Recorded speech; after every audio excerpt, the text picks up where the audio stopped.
దేవదాసుగా, అపర కాళిదాసుగా, అమరశిల్పి జక్కన్నగా, అభినయ అభిమన్యుడిగా, college కుర్రాళ్లకు style స్టేట్మెంట్గా, యువతల మనసులు దోచుకున్న దసరా బుల్లోడుగా 7 దశాబ్దాలకు పైగా తన నట ప్రస్థానం కొనసాగించిన అసామాన్య నట శిఖరం, అపూర్వ నటపర్వం స్వర్గీయ అక్కినేని నాగేశ్వరరావు గారి జీవితం.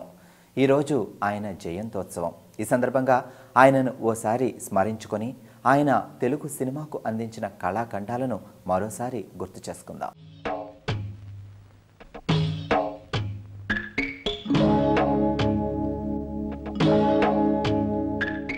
తన బలాలను అంచనా వేయడం ప్రతి ఒక్కరూ చేసే పనే. కానీ తన బలహీనతలను గుర్తించి వాటిని అధిగమించి సామాన్య వ్యక్తి ఒక వ్యవస్థగా ఎదిగిన వైనం ఏఎన్ఆర్ జీవితం. ఒక మారుమూల పల్లెటూరులో పుట్టి రంగస్థలంపై స్త్రీ పాత్రలతో తన నటనా జీవితం మొదలుపెట్టి సాంఘిక చిత్రాలలో ఎవ్వరూ చేయని సాహసాలు ప్రయోగాలు చేసి మహోన్నత నట శిఖరంగా మారిన అద్వితీయ పయనం ఆయన జీవిత ప్రస్థానం. స్వామి, ఈ గండం గడిచి గట్టెక్కేట్టు చూడు.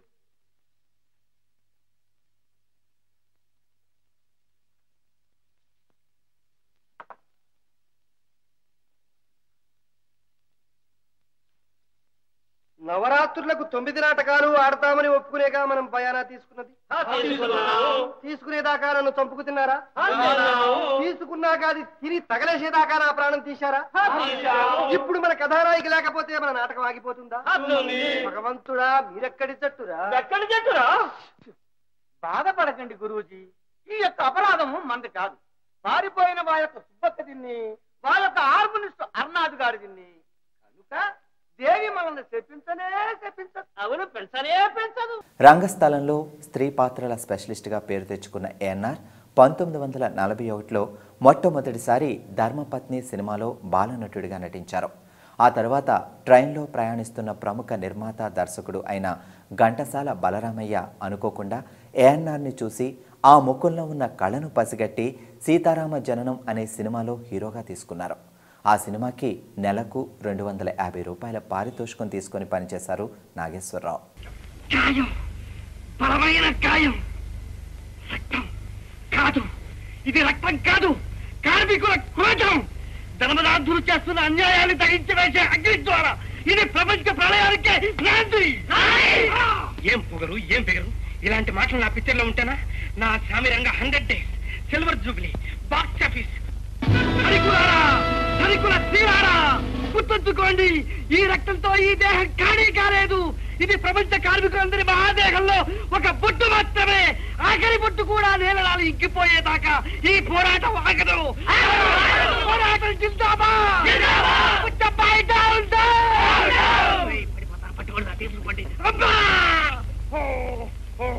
1944 డిసెంబర్ 1న విడుదలైన సీతారామ జననం సినిమా ఘంటసాల బలరామయ్య గారి నమ్మకాన్ని నిజం చేసింది. ఒక ప్రతిభగల నటుడిని తెలుగు సినిమాకి ఇచ్చారంటూ పలువురు ఆయనను అభినందించారు. ఇక ఆ సినిమాతో మొదలైన ఏఎన్ఆర్ వెండితెర ప్రయాణం దేవదాసు సినిమాతో ఊపందుకుంది. ఆ తర్వాత దేవదాసు సినిమాని ఎన్ని భాషల్లో నిర్మించినప్పటికీ దేవదాసు అంటే నాగేశ్వరరావు నటించిన చిత్రమే గుర్తుకు వస్తుంది అని ప్రముఖ హిందీ నటుడు దిలీప్ కుమార్ సైతం వ్యాఖ్యానించడాన్ని బట్టి దేవదాసుగా నాగేశ్వరరావు ఎలాంటి నటన ప్రదర్శించారో అర్థం చేసుకోవచ్చు. ఇక చాలు, ఆపేయండి.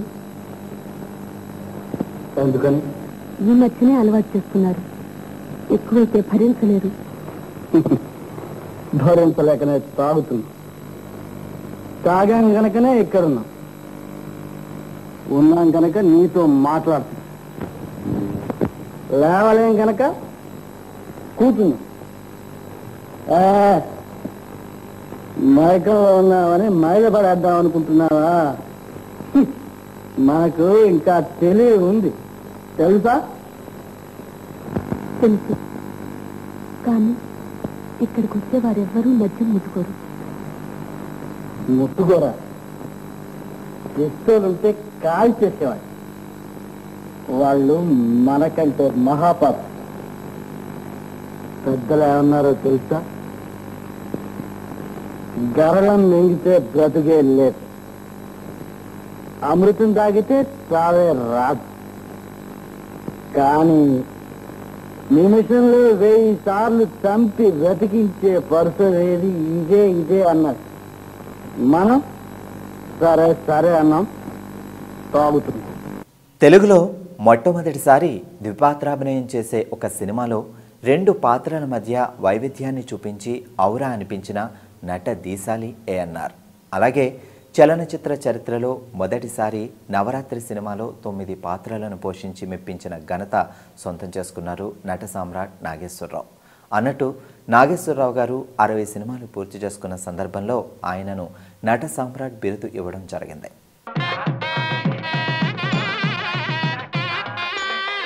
Thank you.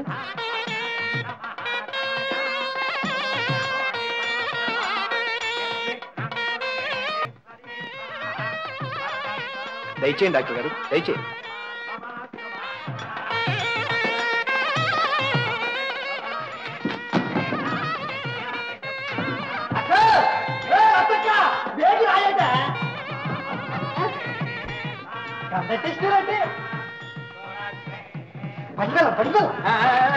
నెమ్మది నెమ్మది.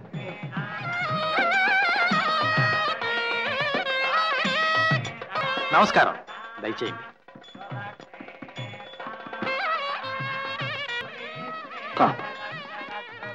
ఓహో, భాగవతార్ గారు, దయచేయండి దయచేయండి. నమస్కృతుడు.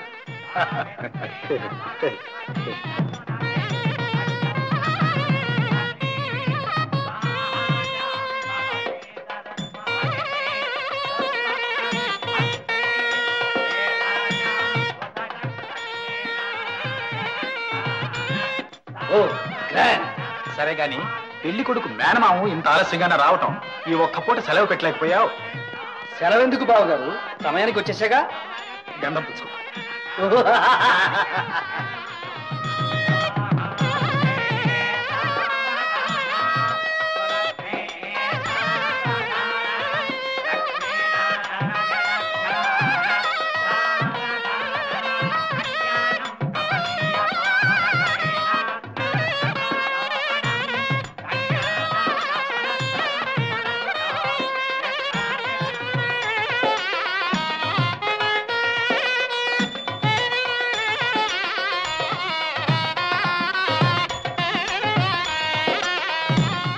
ఒక పక్క ఎన్టీఆర్ పౌరాణిక జానపదాలతో తెలుగు జాతి కీర్తిని పెంచుతుంటే, మరో పక్క ఏఎన్ఆర్ సాంఘిక చిత్రాలతో తెలుగు ప్రతిభను అందరికీ పరిచయం చేశారు. అందరూ వాళ్ళని తెలుగు సినిమా పరిశ్రమకి 2 కళ్ళుగా అభివర్ణించారు. ఎన్టీఆర్ ఏఎన్ఆర్ కలిసి నటించిన సినిమాలు చూస్తుంటే విందు భోజనం ఆరగించినట్లు ఉంటుంది. ప్రతి సినిమాలో ఇద్దరు పోటీపడి నటించి ఆయా సినిమాలని చరిత్రలో నిలిచిపోయేలా చేశారు. అర్జున బాబా, నిన్నే రీతిగా సత్కరించుకోగలను?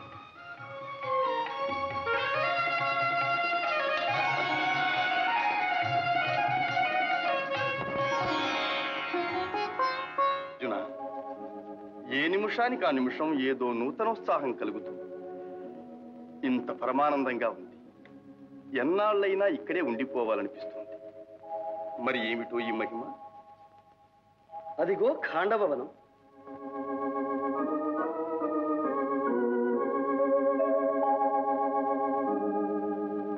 సర్వ దివ్యోషధులకు మూలికలకు నిలయం కదు. అటు నుంచి వచ్చే గాలి మహిమ బావ.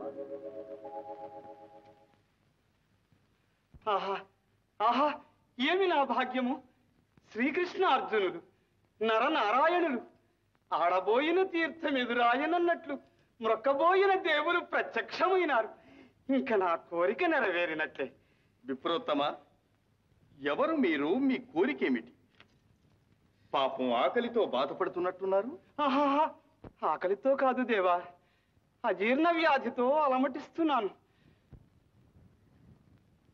అయినా మీ కోరిక ఏమిటి? మహావీర, నేను అమిత భోజనుణ్ణి. నాకిష్టమైన భోజనం సమృద్ధిగా పెట్టగలిగితే తృప్తి పడతాను. ఇదేమిటి బావా, మనకేదో చిత్ర సమస్య వచ్చింది. అజీర్ణమంటూ అమిత భోజనం పెట్టమంటారు? సందేహించకండి, అజీర్ణానికి ఇష్టభోజనమే పరమౌషధమని బ్రహ్మవాక్. సరి, మీతో వాదం ఎందుకు? మీ ఇష్టభోజనం ఏమిటో అదైనా చెప్పండి. ఆ మాట చాలు. మీరు వాగ్దానం చేసినట్టే నా కోరిక నెరవేరుస్తారు. ఇంకా దాపరికం ఎందుకు? నేను అగ్నిహోత్రుణ్ణి. ఆ ఖాండవ వనమే నా ఇష్ట భోజనం. అగ్నిదేవుల ఖాండవ దహనం చేస్తానంటున్నారు. కారణం, శ్వేతకి అనే రాజర్షి ఏకదీక్షగా 12 సంవత్సరాలు యజ్ఞం చేశాడు. అంతకాలం నెయ్యి త్రాగి త్రాగి అగ్నిమాంద్యం పట్టుకుని శుష్కించిపోయాను. సరి సరి, తెలిసింది. ఆ ఖాండవ వనంలోని సమస్త ఔషధులను స్వాహా చేస్తేనే కాని మీ వ్యాధి కుదరదు, అంతేనా? అదే నా కోరిక. అయినా అగ్నిదేవ, మీ ప్రతాపానికి అడ్డేమిటి? ఇంద్రుని మిత్రుడు తక్షకుడు ఆ వనంలో కాపురం ఉన్నాడు. వాని రక్షణ కోసం దేవేంద్రుడు నాకు విఘ్నములు కలిగిస్తున్నాడు.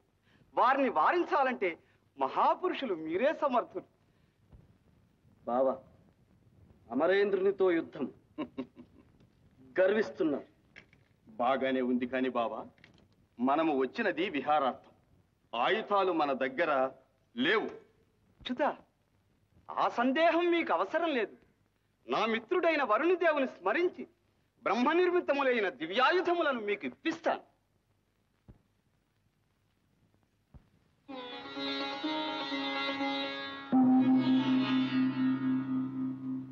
అర్జున, ఇది గాంధీవమను దివ్య ధనుస్. ఇది అభేద్యం.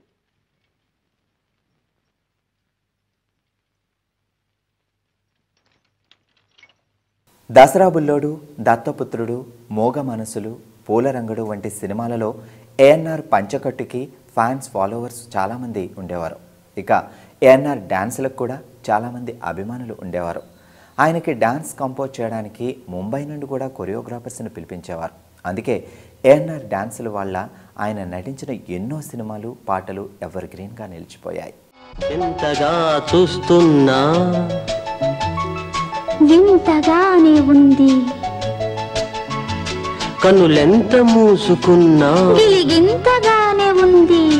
ఆహా ఓహో ఆహా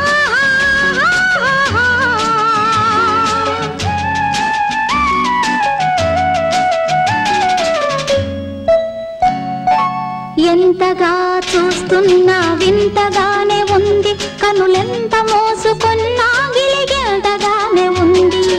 ఎంతగా చూస్తున్నా వింతగానే ఉంది, కనులెంత మూసుకున్నా గిలిగింతగానే ఉంది. ఆహాహా ఓహో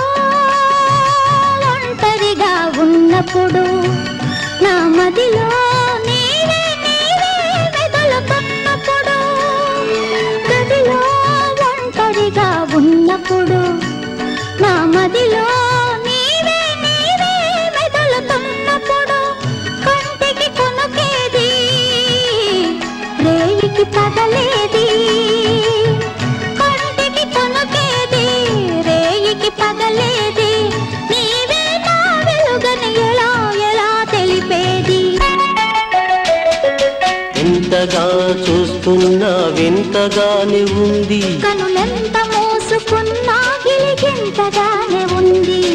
ఆహాహా ఓహోహో లా లా లా లా లా లా లా లా లా లా లా లా లా.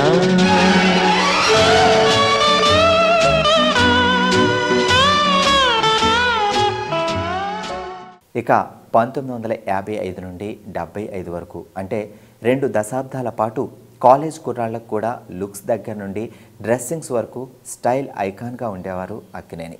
ఇక తాగుబోతు పాత్రలలో ఆయన ప్రదర్శించిన నటన ఆయనకు మాత్రమే సాధ్యమైన ప్రత్యేక మేనరిజం ఇప్పటికీ ఆయా పాత్రలకు స్పెషాలిటీని సంపాదించి పెట్టారు. ఆడపిల్ల మాట మీద ఉద్యోగాలుడగొట్టు ఆకతాయి కామందు, నే మీస కట్టు తీసివేసి కాసెబోసి కోక చుట్టి గాజులేసుకొమ్మందు ఆడపిల్ల మాట మీద ఉద్యోగాలుడగొట్టు ఆకతాయి కామందు మీస కట్టు తీసివేసి కాసెబోసి కోక చుట్టి గాజులేసుకొమ్మందు దొక్క చీరి వేస్తాము డోలు కట్టి తెస్తాము గోలు కొట్టి గోల పెట్టి రచ్చకెక్కుతాం దొక్క చీరి వేస్తాము డోలు కట్టి తెస్తాము గోలు కొట్టి గోల పెట్టి రచ్చకెక్కుతాం పని కావాలి పని కావాలి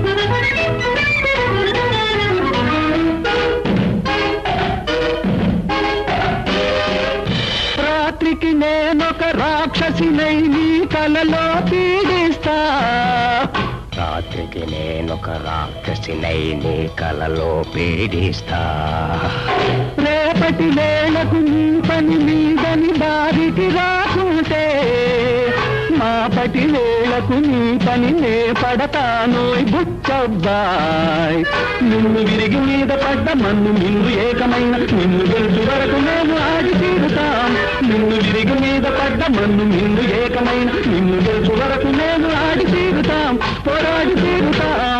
తెలుగు చలనచిత్ర పరిశ్రమ చెన్నై నుండి హైదరాబాద్కి తరలి రావడంలో ఏఎన్ఆర్ కృషి మర్చిపోలేనిది.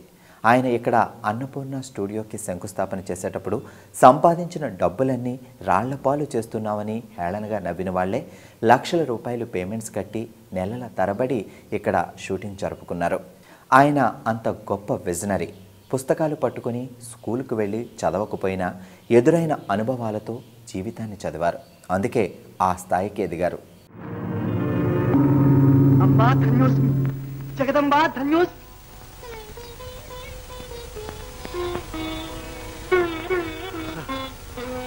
అలా చదువుకురామ్మ, ఇది నీరు. ఇప్పుడు మా అమ్మవైనా ఇలా చిరునవ్వుతో నీ బిడ్డల్ని అనుగ్రహించాలి గాని ఏమిటమ్మా బీభత్సం? బిడ్డ, ప్రపంచమంతా నా మూర్తిని చూచి చేతులు జోడిస్తుంటే నీవు నిందిస్తున్నావా? నీకు భయం లేదా? ఎందుకమ్మా భయం? ప్రపంచం నిన్ను చూచి భయపడుతోందంటే ప్రజల మానసిక దౌర్బల్యమే దానికి కారణం. వారి అజ్ఞానానికి అది నిదర్శనం. నా తల్లి ముందు నేను భయపడుతున్నానా? నీ ముందు అంతే. నీ పిల్లలు అజ్ఞానంలో పడి అల్లాడుతూ ఉంటే చూస్తూ ఊరుకుంటావా? వారిని సరిదిద్దవలసిన ధర్మము, విజ్ఞానం బోధించవలసిన బాధ్యత నీకు లేదా తల్లి? స్వార్థకాములై ప్రాణహింస చేస్తూ ఉంటే, నెత్తుటిలో మునిగి తేలుతూ రాక్షసుల వలె తాండవిస్తూ ఉంటే చూచి ఆనందిస్తావా? ఆ న్యాయ ఫలం అనుభవించి కులుకుతావా? చెప్పు, ఇదేనా నీ అంతఃకరణ? ఇదేనా నీ మాతృత్వం? ఇందుకేనా నిన్ను పూజించేది? చెప్పవమ్మా. నిష్కల్మష హృదయంతో నిర్ముఖమాటంగా నిన్ను అడుగుతున్నాను. అగ్రహించినా సరే, అనుగ్రహించినా సరే నీ ఇష్టం. నీ అమాయకత్వానికి, నిర్మల హృదయానికి ఆనందించాను, అనుగ్రహిస్తున్నాను. ఇవిగో, ఇది విజ్ఞానం, ఇది ధనం. ఏది కావాలో కోరుకో.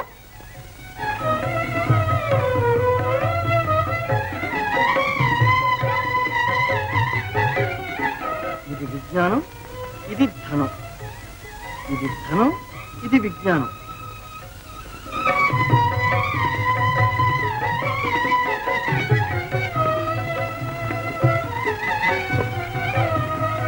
కలిపి ఆరగించారమ్మా. ఇప్పుడు నేను విజ్ఞానధనం అవుతానా? అవుతావు. నీ విజ్ఞానం వినోదానికి వినియోగిస్తుంది. నీ ధనం పొర్లకే గాని నీ సుఖానికి వినియోగించదు. అమ్మ మాట నిరాకరించిన ఫలితం అనుభవించక తప్పదు. వికట కవ్వైపోతావు. వికట కవినవుతానా? ఆ అదృష్టం నాకే గాని ఇంతవరకు ఏ కవికి అవ్వలేదమ్మా. నీ చదువుతో విచార హృదయులకు వినోదం కలిగిస్తాను. గుండెల్లో భయంకర అగ్నిగోళాలు బ్రద్దలవుతున్నా ప్రజలను కవ్వించి నవ్విస్తాను తల్లి. సర్వదా నాకు వెన్నండగా నిలిచి చల్లగా చూస్తూ ఉంది జగదంబ. అంబా ధన్యోస్, జగదంబా ధన్యోస్. ఆయన కథానాయకుడిగానే కాక తాతలాంటి పాత్రల్లో నటించి కూడా ఎవ్వరికీ సాధ్యం కాని అసాధారణ విజయాలు అందుకున్నారు. ఆయన సినీ జీవిత స్వర్ణోత్సవం సందర్భంగా రూపొందించిన సీతారామయ్య గారి మనవరాలు ఘన విజయం ఎంతో మందిని ఆశ్చర్యపరిచింది. ఏఎన్ఆర్లోని వన్నె తగ్గని సహజ నటన అందరినీ అవాక్కయ్యేలా చేసింది. ఇక ఆ తర్వాత కూడా ప్రాధాన్యం కల వయసుకు తగ్గ ఎన్నో పాత్రలతో ప్రేక్షకుల్ని అలరించారు. అమ్మా సీత, ఎందుకమ్మా ఏడుస్తున్నావు? ఏం లేదు తాతయ్య, మీతో శృతి కలిపిన సంతోషం, ecstasy. Music is a bridge between real and eternal. I mean అంటే సంగీతం. Was it a vision or walking dream? What is that music? Do I wake or sleep? ఐ ప్రిష్టో తాతయ్య, మీరు ఇంగ్లీష్? ఏమ్మా, నేను కిడ్స్ పోయిటరీ చెప్పకూడదా? మీకు ఇంగ్లీష్ తెలుసని డాడీ నాతో చెప్పలేదు తాతయ్య. వాడికి తెలియదమ్మా, వాడు అమెరికా వెళ్ళిన తర్వాతే నేర్చుకున్నాను. దేనికి తాతయ్య? అమెరికాలో పుట్టి పెరిగే నా మనవలు మనవరాళ్ళు తెలుగు తెలియక అవస్థ పడతారేమోనని నేర్చుకున్నానమ్మా. అదృష్టవశాత్తు నువ్వు తెలుగు మాట్లాడుతున్నావు అనుకో, కేవలం నీ కోసమే నేర్చుకున్నానమ్మా. తాతయ్య, నేను అదృష్టవంతురాల్లా ఇంగ్లీష్ భాష పుణ్యం చేసుకుందా? మేమంటే మీకు ఇంత మమకారమా తాతయ్య? మమకారమే కాదమ్మా, కోపం కూడా. తాతయ్య, కోపం మీ మీద కాదమ్మా, మీ నాన్న మీద. అసలు ఆ కోపం కూడా ఎక్కువ కాలం ఉండేది కాదేమో. కొన్నాళ్ళు పోతే నేనే మాట్లాడేసేవాడినేమో. కానీ ఇప్పుడు కోపం ఏమిటో తెలుసా? వాడు తప్పు చేశాడని నేను శిక్ష వేస్తే ఆ శిక్ష అనుభవించకుండా తప్పించుకు పారిపోయాడు. ఇంకా నా గౌరవం ఏముంది? నేను వేసిన శిక్షకు విలువే ఉంది. రాని నేనే అడుగుతా. అన్నపూర్ణ స్టూడియోస్ బ్యానర్పై ఆయన నిర్మిస్తూ నటించిన ప్రేమాభిషేకం తెలుగులో కంటిన్యూగా 365 రోజులు ప్రదర్శింపబడిన సినిమాగా రికార్డ్స్ నెలకొల్పింది. ఆ సినిమా హైదరాబాదులో 533 రోజులు ఆడి చరిత్ర సృష్టించింది. ఇక ఏఎన్ఆర్ నటించిన దసరా బుల్లోడు, అక్కినేని నటించిన మొదటి రజతోత్సవ చిత్రం. రామానాయుడు, విబి రాజేంద్ర ప్రసాద్ లాంటి పెద్ద నిర్మాతలకి వరుసగా సినిమాలు ఇచ్చారు. ఏఎన్ఆర్ నటించిన ప్రేమ్నగర్ సినిమాతో తాను నిర్మాతగా నిలదొక్కున్నానని ప్రతిసారి చెబుతూ ఉండేవారు మూవీ మొగల్ రామానాయుడు. నీలో మానవత్వం ఎక్కడో ఏ మూలనో మిణుకు మిణుకుమంటూ, నీలో మంచితనం కొడిగట్టిన దీపంలా రెపరెపలాడుతూ, నువ్వు మళ్ళీ మనిషివి కాదు నాకు తెలుసు, తప్పకుండా అవుతావు. కానీ ఒక్క మాట చెప్పు, ఇంత సొమ్ము మీకు ఎన్నాళ్లకు సరిపోతుంది? ఏడాది సరిపోతుంది. ఆ తర్వాత ఏం చేస్తారు? మళ్ళీ మామూలుగా అలా ఎందుకు జరగాలి? మీకెప్పుడూ దొరకనంత, మీరెన్నడూ ఊహించనంత సొమ్ము దొరికింది కదా, దాంతో ఏ వ్యాపారమో వ్యవసాయమో ఎందుకు చేసుకోకూడదు? నీతిగా నిర్భయంగా ఎందుకు బ్రతకూడదు? మీరెందుకు ఇలా చీకట్లో బ్రతుకుతారు? వెలుగులు చూడడానికి భయపడి ఎందుకు ఇలా చివికిపోతారు? చెప్పండి. నిజమే బాబు, కానీ మమ్మల్ని అలా ఎవరు బ్రతకనిస్తారు? మమ్మల్ని ఎవరు నమ్ముతారు? ఎవరు మనసులో చూస్తారు? ఒక్కసారి దొంగలమైతే సత్యాంత వరకు దొంగలమేగా బాబు. ఈ మాటలకేంటి? మీ మాటలు నమ్మి మోసపోయే వాళ్ళు ఎవరూ లేరు ఇక్కడ. ఎన్ని జన్మలెత్తినా మీ బుద్ధులు మారలేరు. బాబు గారు, ఆ మాట మాత్రం అనకండి బాబు గారు. మారుతాం, మారి తీరుతాం బాబు. బాబు గారు, గతి లేక మేము దొంగలమయ్యాం, కానీ మాలో ఏ ఒక్కరికి దొంగలుగా బతకాలని లేదు బాబు, బతకాలని లేదు బాబు. అయితే మీకు బ్రతుకు తెరువు నేను చూపుతా. మీరు మంచిగా మర్యాదగా జీవించేట్టు చేస్తారు. నా మాట వింటారా? వింటాం బాబు, వింటాం. మీరు చెప్పినట్టే వింటాం, మీరు చెప్పినట్టే చేస్తాం. మిమ్మల్ని మా దేవుడిగా కొలుచుకుంటాం. అవును బాబు, అలాగే బ్రతుకుతాం. పాపిరెడ్డి, మేమెన్ని కుటుంబాలు? 30 కుటుంబాలు బాబు. సరే మామగారు, మన ఫ్యాక్టరీ పక్కన 200 ఎకరాల బీడు పడింది. వాళ్ళ మీద మీకు నమ్మకం లేకపోయినా నా మాట మీద నమ్మకం వచ్చి అది వాడు వదిలే. నీ ఇష్టం బాబు. పాపిరెడ్డి, ఈనాటి నుంచి ఆ 200 ఎకరాలు మీ. ఆ బీడును దున్నండి. మోడుబారిన మీ జీవితాన్ని చిగురింపజేసుకోండి. మీ ఇళ్లలో వెలుగు నింపుకోండి. బాబు బాబు, మీరు మనుషులు కాదు, దేవుళ్ళు. కాదు, మహాత్ముడివి. ఏమిటిదంతా? లేవండి, లేవండి. సాటి మానవుడిగా సహాయం చేశానంతే. దానికి ఇంత పెద్ద పెద్ద మాటలు అనవసరం. ఈ సొమ్ము తీసుకోవాలండి. వద్దు బాబు, ఈ దొంగ సొమ్మాకొద్దు. కాయ కష్టం చేసి బతుకుతాం, నలుగురిని బతికిస్తాం, మంచిగా బతుకుతాం, మనిషిగా బతుకుతాం బాబు. పాపిరెడ్డి, మీరందరూ నీతిగా మంచి మనుషులుగా బ్రతకడమే నాకు కావాలి. తెలుగు సినిమాకి ఏఎన్ఆర్ అందించిన సేవలకు గాను ఆయన్ను అనేక అవార్డులు వరించాయి. ప్రతిష్టాత్మక పద్మశ్రీ, పద్మభూషణ్, పద్మ విభూషణ్లతో పాటు అత్యున్నత దాదాసాహెబ్ ఫాల్కే పురస్కారం కూడా అందుకున్నారు. దాదాపు 71 సంవత్సరాల సినీ ప్రస్థానంలో 250కి పైగా సినిమాలలో తన అద్భుత నటనతో వివిధ పాత్రలకు ప్రాణ ప్రతిష్ఠ చేసిన ఏఎన్ఆర్ నటించిన చివరి సినిమా మనం. 3 తరాల అక్కినేని నట సంగమంగా రూపొందించిన ఆ సినిమా ఒక మోడర్న్ క్లాసిక్గా నిలిచిపోయింది. ఆయన భౌతికంగా మన మధ్య లేకపోయినా ఆయన చేసిన చిత్రాల ద్వారా, ధరించిన పాత్రల ద్వారా ఏఎన్ఆర్ లివ్స్ ఆన్. జోహార్ to the legend Akkineni Nageswararao.